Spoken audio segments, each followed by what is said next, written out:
सात संगत जी बड़े प्यार से कहना जी, धन निरंकार जी। सात संगत जी, दासी आप सभी के बीच एक विचार लेकर आई है। सात संगत, आशा है प्रवान करेंगे। सात संगत जी, अगर आप मेरे चैनल पे नए हैं तो चैनल को सब्सक्राइब करना ना भूलें और साथ ही कमेंट बॉक्स में धन निरंकार जी जरूर लिखें। सात संगत जी बड़े प्यार से कहना, धन निरंकार जी। सात संगत जी, कभी आपने सोचा है कि अगर एक दिन में सब कुछ बदल जाए? सात संगत, घर की रोटी छिन जाए, बच्चों की हंसी चुप हो जाए और वो इंसान जिसे देखकर जीना सीखा था सात संगत, अचानक चला जाए। सात संगत, क्या आप फिर भी कह पाएंगे धन निरंकार? ये विचार है सात संगत एक ऐसे आदमी की जो महान नहीं था सात संगत, लेकिन उसके भीतर महानता का बीज था सात संगत। ना वो किसी मंच पर बोला, ना किसी किताब में उसका नाम है, लेकिन उसका जीवन खुद एक जीती जागती किताब था सात संगत, जिसका हर पन्ना कहता था हर हाल में शुक्रिया। ये निरंकारी विचार हमें सिखाएगी कि कैसे एक साधारण परिवार असाधारण श्रद्धा से जुड़ जाता है। सात संगत, कैसे सद्गुरु का नाम सिर्फ पूजा नहीं, जीवन की ढाल बन जाता है। सात संगत, और सात संगत, कैसे एक हादसा जिसे हम अंत मानते हैं दरअसल आत्मिक जागृति की शुरुआत हो सकता है। सात संगत एक ऐसे भक्त की सच्ची कथा जिसने सात संगत सबसे कठिन वक्त में भी मालिक को धन्यवाद कहा। सात संगत, राजपुर की एक गली थी सात संगत, ना चौड़ी ना चमकदार। वहाँ एक पुराना सा घर था, दीवारें उधड़ी हुई, छत पर टपकती सीलन और बरामदे में एक पुरानी साइकिल टिकी हुई। सात संगत, लेकिन जो उस घर में रहता था सात संगत जी, नरेश भाटिया, वो असाधारण था। सात संगत, नहीं किसी किताब में उसका नाम, नहीं किसी अखबार में उसका तस्वीर, नहीं, पर जो भी उसे जानता था कहता था ये इंसान कुछ और ही मिट्टी का बना है। नरेश डाक विभाग में नौकरी करता था। सात संगत, सुबह 8 बजे थैला कंधे पर लटकाकर निकल जाता था, शाम को साइकिल से लौटता। पत्नी सरिता, बेटा योगेश और बेटा नेहा। सात संगत, बस यही उसका संसार था। पर इस घर में एक अजीब सी शांति थी। सात संगत, कभी आवाज ऊंची नहीं होती थी। सात संगत, कभी शिकायत नहीं होती थी और हर बात की शुरुआत होती थी। सात संगत, धन निरंकार जी। एक दिन योगेश खेलते खेलते गिर गया। सात संगत, घुटना छिल गया, आंखों में आंसू थे।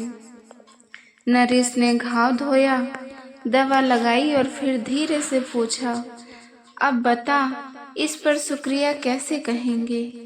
पापा, चोट लगी है, दर्द हो रहा है। शुक्रिया किस बात का? योगेश तुनक कर बोला। नरेश मुस्कुराया। सात संगत, जैसे कोई राज की बात बता रहा है। सात संगत, शुक्रिया इसलिए कि सिर नहीं फटा, शुक्रिया कि पैर नहीं टूटा, और सबसे बड़ा शुक्रिया तो गिरा लेकिन उठा भी। सात संगत, खुद उस दिन योगेश ने पहली बार सीखा शुक्रिया सिर्फ अच्छे वक्त में नहीं कहा जाता, बल्कि बुरे वक्त में कहने से असली भक्त पैदा होता है। सात संगत, घर में टीवी नहीं था लेकिन भजन चलता था। रसोई में सब्जी कम होती थी, पर सरिता मुस्कुरा कर कहती, आज मालिक ने स्वाद नहीं संयम सिखाया है। सात संगत, पढ़ाई के लिए नए कपड़े नहीं मिलते। सात संगत, तो योगेश कहता, कोई बात नहीं, मन साफ है, ये असली पोशाक है। रविवार को सत्संग जाना घर का त्योहार होता। सात संगत, जैसे किसी राजा के दरबार में जाने की तैयारी हो आता। सात संगत, रोती भी सात संगत था, लेकिन अकेले में वो भी इंसान था। पर उसकी आत्मा ने एक बात पकड़ ली थी, मेरे हालात मेरे विश्वास को नहीं बल्कि मेरा विश्वास मेरे हालात को बदलता है। उसके पास ना चमत्कार था, ना प्रवचन, पर एक ताकत थी, सद्गुरु का नाम, सत्संगत।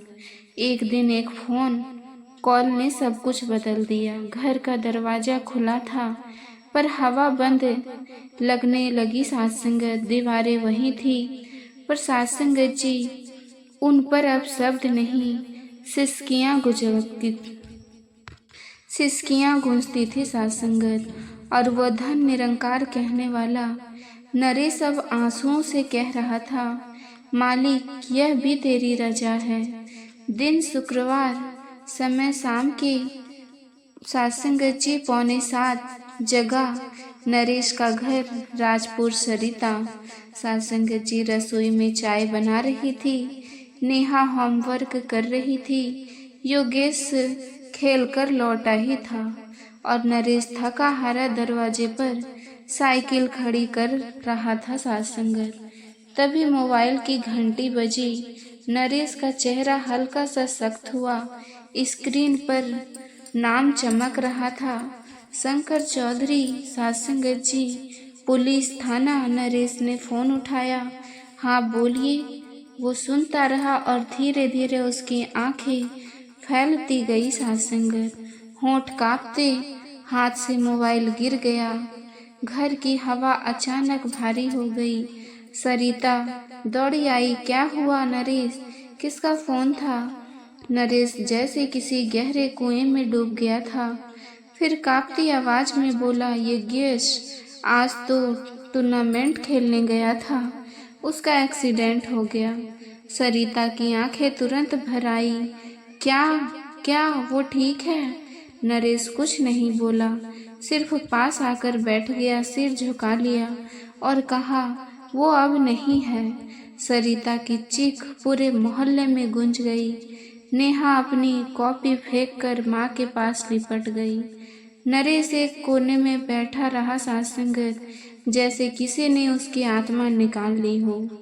बेटे की वो तस्वीर जिसमें उसने मुस्कुराया, मेडल पकड़ा था, अब दीवार पर टंगी थी। सत्संगत, पर आंखों में आंसू ले आई। रात के 3 बजे थे, सब रो रहे थे। सत्संगत, नरेश उठकर पूजा की छोटी सी चौकी के सामने बैठा था, हाथ जोड़कर आंखें बूंदी और बहुत धीमे स्वर में बोला, तू ही निरंकार। सत्संगत, सरिता ने सुना वो चौकी। नरेश, क्या तुम आज भी शुक्रिया कह पा रहे हो? नरेश ने सिर झुकाया और कहा, हाँ, क्योंकि बेटा मुझे नहीं, मालिक को प्यारा हुआ है। जो उसकी रजा थी वो सर आंखों पर और जिद।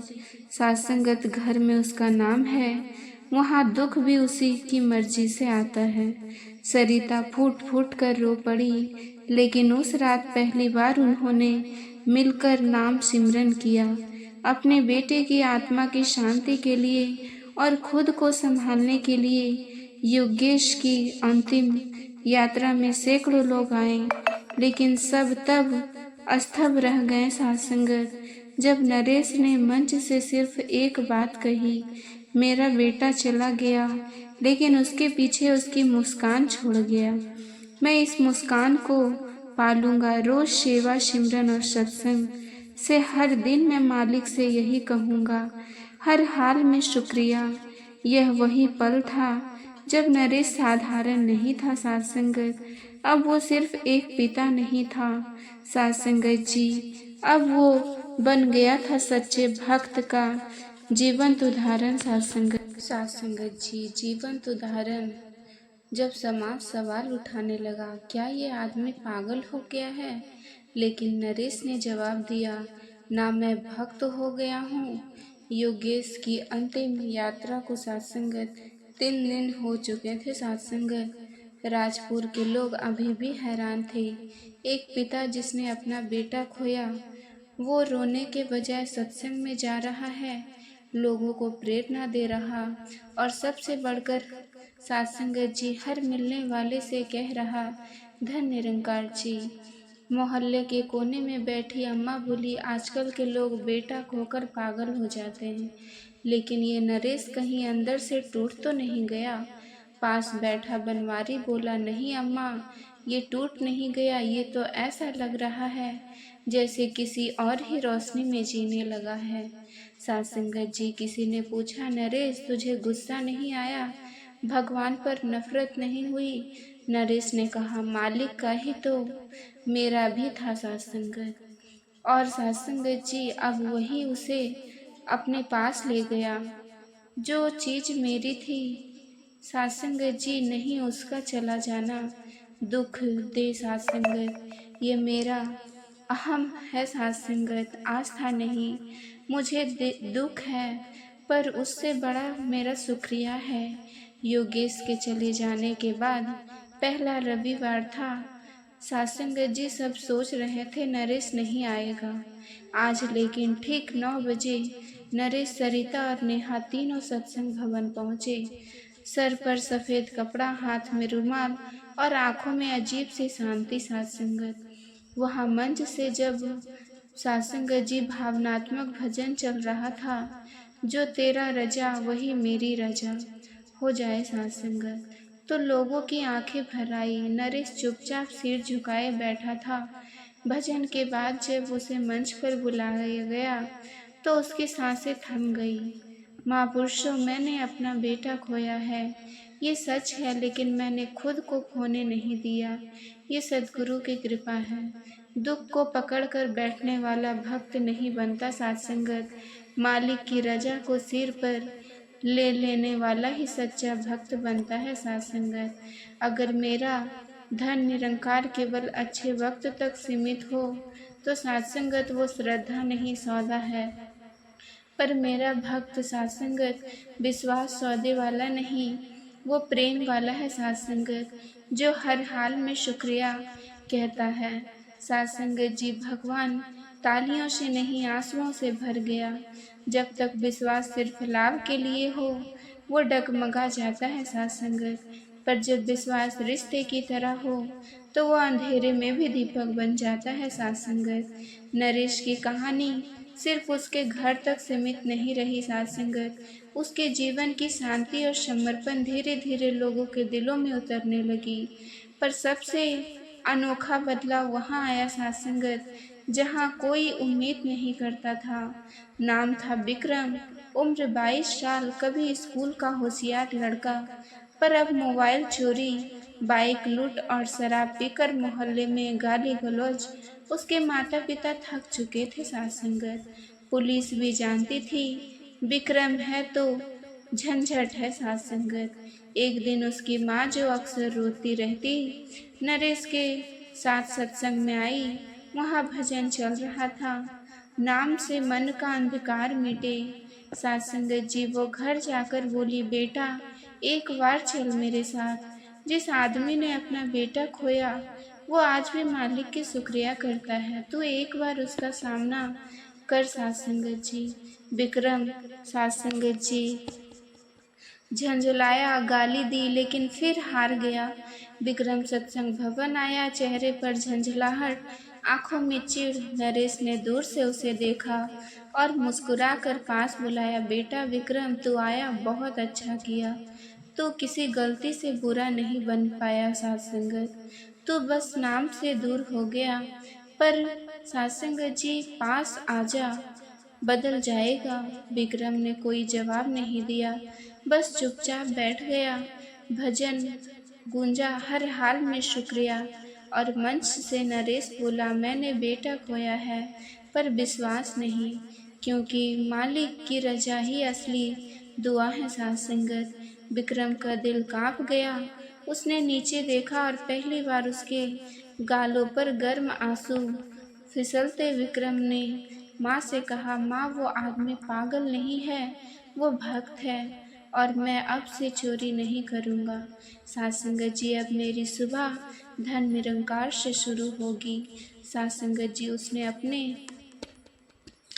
दोस्तों के साथ बैठकर बोतलें फोड़ी, लेकिन शराब की नहीं, आदतों की। सात्संगत जब नरेश को ये सब पता चला उसने कहा, मेरा बेटा चला गया, लेकिन अगर मेरी आस्था किसी और के बेटे को लौटा सके तो यही मेरा सबसे बड़ा शुक्रिया है। साथ संगत जी, सच्ची श्रद्धा सिर्फ खुद को नहीं, दूसरों को भी बदलती है। अगर कोई मन से गिरा हुआ हो, सद्गुरु की कृपा से उठ सकती है। नरेश जिस डाकघर में काम करता था, वहाँ का पोस्ट मास्टर था साथ संगत जी, श्री आनंद मेहरा। साथ संगत जी, पद ऊंचा, वेतन में मोटा और व्यवहार में अक्सर कठोर। वो नरेश की श्रद्धा और सरलता का मजाक उड़ाता था। अरे भटिया जी, जरा धरती पर भी उतरा करो। हर वक्त धन निरंकार, आप जैसे लोग ही तो कर्म से भोगते हैं। नरेश बस मुस्कुराता और कहता, सासंगत जी सर, मैं कर्म से नहीं भागता, मैं हर कर्म को मालिक की सेवा समझता हूँ। एक दिन ऑफिस में खबर आई, सर को ब्रेन ट्यूमर हो गया है सासंगत। हर कोई चुपचाप, अचानक तेज अफसर। सासंगत जी, अब एक मरीज बन गया था। इलाज शुरू हुआ, बड़े अस्पताल, बड़े डॉक्टर, लेकिन बीमारी बढ़ती गई सासंगत। आनंद मेहरा अब रोज घर में अकेला बैठता, चुपचाप सासंगत। तब उसे याद आया, वो भटिया, उसने पत्नी से कहा, एक आदमी है जो बेटा खोकर भी मुस्कुराता है। मैं उसका मजाक उड़ाता था, लेकिन आज उसी की जरूरत है। वो नरेश के घर पहुंचा, आंखें शर्म से झुकी सासंगत। नरेश ने दरवाजा खोला और बिना कुछ कहे मेहरा साहब को गले से लगा लिया।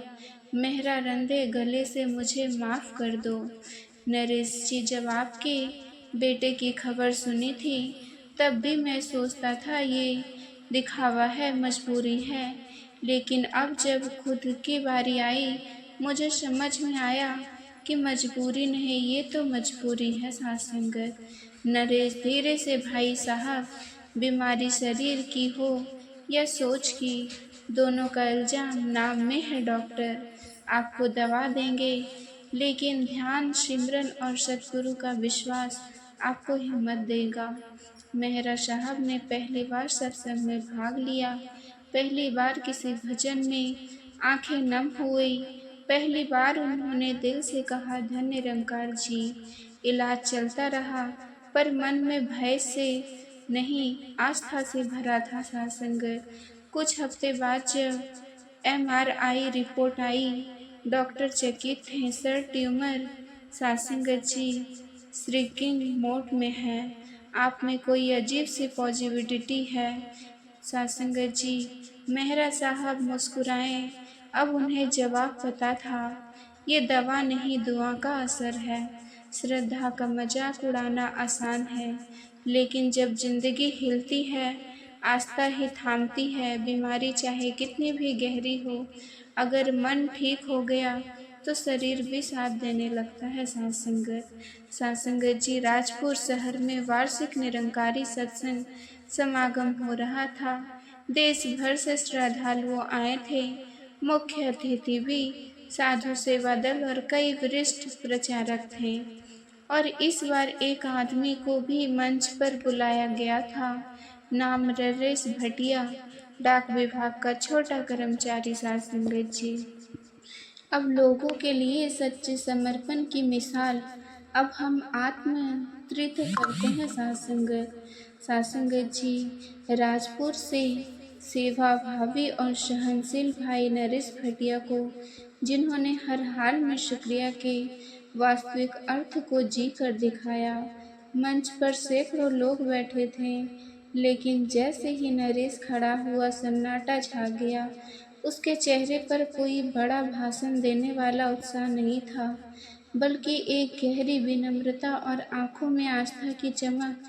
सद्गुरु महाराज जी की जय में कोई प्रवचन करता नहीं हूँ सासंगत, ना कोई बड़ा ज्ञानी हूँ, मैं बस एक छोटा सा भक्त हूँ, जिसने अपने बेटे की चिंता को आग दी और फिर भी कहा, धन्य निरंकार। पूरा भवन एकदम शांत। पहले मुझे लगता था कि सत्संग केवल भजन गाने का मंच है, लेकिन जब मेरा बेटा गया और मैंने सत्संग में बैठकर खुद को संभाला, तब समझ में आया, ये मंच नहीं, ये माँ की गोद है सासंगत, जिसने मुझे टूटने से बचाया, रोते हुए संभाला। और चलते रहने का हौसला दिया। नरेश ने जेब से एक पुरानी तस्वीर निकाली, योगेश की मुस्कुराती तस्वीर। यह मेरा बेटा है। जब गया तो लगा अब कुछ नहीं बचा, पर सदगुरु की कृपा ने बताया, जो गया वो मालिक का था, जो बचा वो भी मालिक का है, और जो होगा भी वो मालिक की रजा से ही होगा। मैं यहाँ कुछ सीखने नहीं सासंगत जी, बस अपने अनुभव को बांटने आया हूँ, ताकि शायद किसी और का टूटता विश्वास भी फिर से जुड़ सके। सासंगत। पूरा हॉल खड़ा हो गया। किसी ने ताली नहीं बजाई, बस सबकी आंखों से श्रद्धा बह रही थी। उन दिन लोगों ने जाना, बोलना प्रभाव नहीं बनता, जीना ही असली प्रचार है। सासंगत। असली वक्ता वो नहीं जो मंच से बोलता है, बल्कि वो है जो जीवन से सिखाता है, जो दुख में भी रजा को माने। वही सच्चा समर्पण है। सत्संग से लौटने के बाद नरेश और सरिता सत्संग जी भंडारा में बैठे। तभी उनकी बेटी नेहा, जो 15 साल की हो चुकी थी, धीरे धीरे पास आई। उसके हाथ में योगेश की पुरानी डायरी थी और आंखों में एक अलग सी रोशनी। पापा, आपने आज जो समागम में कहा, वो मैंने पहली बार पूरी तरह से महसूस किया। नरेश मुस्कुराया। बेटा, क्यों इतना भावुक हो गई? नेहा ने धीरे से कहा, पापा, मुझे अब सिर्फ पढ़ना ही नहीं, मुझे सेवा में जीवन देना है। सत्संगत। मैं भी भैया की तरह लोगों को हौसला देना चाहती हूँ। मैं उनकी तरह हर हाल में शुक्रिया जीना चाहती हूँ। सरिता की आंखें भर आई, पर इस बार वो आंसू दुख के नहीं थे। नरेश ने बेटी को गले लगाया और कहा, नेहा बेटा चला गया सत्संगत जी, पर देखो उसकी सोच हमारे साथ है, और अब तो उस सोच को आगे बढ़ा रही है। सत्संग में बैठना, भजन गाना, सेवा करना, ये तेरा कोई कर्तव्य नहीं, ये तेरा उपहार है। मालिक को अगले रविवार नेहा सेवा दल यूनिफॉर्म में सत्संग में पहुंची। सत्संगत जी झाड़ू पकड़ा, पानी बांटा और बुजुर्गों के जूते भी अपने हाथों से सीधी लाइन में रखे। सत्संगत। लोग देख रहे थे, जिस लड़की ने अपने भाई को खोया था, अब वो हजारों की बहन बनकर सेवा कर रही थी। धीरे धीरे नेहा सत्संग में युवाओं की प्रेरणा बनने लगी। सत्संगत। लड़कियां उसके पास आकर कहती, तू तो अपने भाई जैसा लगती है, शांत पर मजबूत।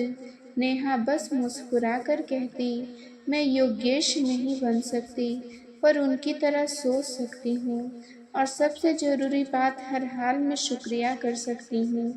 सेवा उम्र नहीं देखती, भावना देखती है, और कोई चला जाए तो जीवन थमता नहीं। अगर उसकी सोच को जी लिया जाए तो कभी भी मरता नहीं। सत्संगत। नेहा की सेवा जारी थी और घर फिर से हंसी से भरने लगा। लेकिन जीवन अब कैसे कौन सी परीक्षा ले, कौन जानता है। सत्संगत जी। एक दिन डाक विभाग की केंद्रीय छटनी सूची आई। सत्संगत जी। सरकारी छांटे के कारण कई पद खत्म किए जा रहे थे और उनमें नरेश भटिया का नाम भी शामिल था। पत्र आया, आपकी सेवा अब समाप्त की जाती है। सरिता ने पत्र पढ़ा, चेहरा पीला पड़ गया। नरेश, ये कैसे हो सकता है? इतनी ईमानदारी, इतनी निष्ठा, और ये नेहा दौड़ी आई घर में। सत्संगत। एक बार फिर खामोशी की आहट थी, लेकिन नरेश वो चुपचाप कमरे पे गया, वर्दी उतारी, उसे ठीक से मोड़ा, फिर नाम की माला उठाई और कहा, आज भी मालिक की रजा है। शायद अब मेरी सेवा इस मेज से नहीं, कहीं और से होनी है। सरिता ने पूछा, अब क्या होगा? नरेश का जवाब सीधा मगर बहुत गहरा था, जो कुछ बचा है वही काफ़ी है। अगर नाम साथ है, तनख्वाह गई है, समर्पण नहीं गया, नौकरी नहीं गई। सत्संगत। पर मालिक का साथ नहीं गया। फिर शुरू हुई नई सेवा। बिना पद के मगर पूरी श्रद्धा से। अब नरेश हर सुबह मोहल्ले की मंदिर सत्संग भवन बीमार लोगों के घर जाता, दवाइयाँ देता, छोटे छोटे काम करता, बिना पैसे के, बिना पहचान के। लोग पूछते, भाई अब तो नौकरी भी नहीं है, फिर भी इतना शांत कैसे? वो मुस्कुराता, पहले तनख्वाह आती थी, अब सुकून आता है। पहले ओहदा था, अब औचित्य है। जिन हाथों ने डाक बांधी, अब वही हाथ सेवा बांट रहे हैं। कर्म बदल सकते हैं, लेकिन नीयत अगर नाम से जुड़ी हो तो हर हाल में संतोष मिलता है। दुनिया कभी सब कुछ नहीं देती साथ संगत, पर सतगुरु कभी सब कुछ छीनता नहीं। अगर आस्था बनी रहे तो जीवन बिना पद बिना पैसे भी समर्पित और संतोषपूर्ण हो सकता है। साथ संगत जी, बड़े प्यार से कहना, और धन निरंकार जी।